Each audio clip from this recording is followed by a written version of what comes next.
Hello friends, இங்கே பாருங்கள். இவங்களுக்கு கண் திறந்ததும் போதும் இவங்க ஒரு இடத்துலையே இருக்க மாட்டேங்கிறாங்க. நான் அம்மாக்காரவங்களுக்காக அட்டைப்பெட்டியை கொஞ்சம் சாய்ச்சி வச்சுருந்தேன். ஏன்னா அவங்க ஏறி இறங்க வசதியாக இருக்குமேண்டு. இப்போ பாருங்கள், இவங்க அதுலேருந்து ஊற ஆரம்பிச்சிட்டாங்க.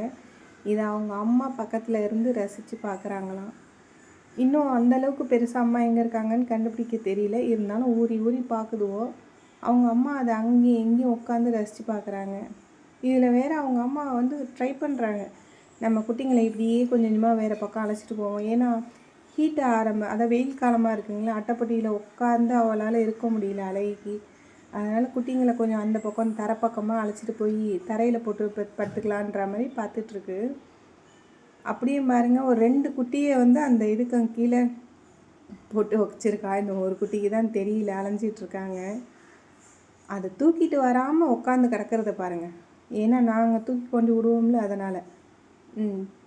பார்த்தீங்களா, இவளை அங்கே வேறு போய் படுத்துக்கிறா. அதாவது கொஞ்சம் டைல்ஸில் படுத்தா ஜில்லுன்னு இருக்கவங்களா, அங்கே தான் போய் படுத்துக்குது. பாருங்கள். இப்போ நான் குட்டியெல்லாம் தூக்கி கொண்டு போய் அவங்க கிட்டக்க விடணும். பால் குடித்ததுக்கப்புறம் கொண்டு வந்து அட்டைப்பட்டியில் விடணும். பெற்றவங்களை விட வளர்க்குறவங்களுக்கு கடமை தான் அதிகமாக இருக்குது. சரி, என்ன பண்ணுறது, நம்ம குட்டிங்க தானே, நம்ம பார்க்கணும்ல. இருந்தாலும் இங்கே பாருங்கள், எப்படி விட்டுட்டு போக மனசு வருது. எட்டி பார்க்குறா பார்த்தீங்களா, என்ன பண்ணுதுன்னு வேறு எட்டி பார்க்குறா. மனசே கேட்க மாட்டேங்குது அவளுக்கு. அவ்வளோ பாசம் இருக்கிற நீ போய் பார்க்கலாம்ல அழகி, ஒன்றைத்தான். போய் தூக்கிட்டு வா உன் குட்டியெல்லாம், தூக்கி கொண்டு வந்து வச்சுக்கோ பக்கத்தில்.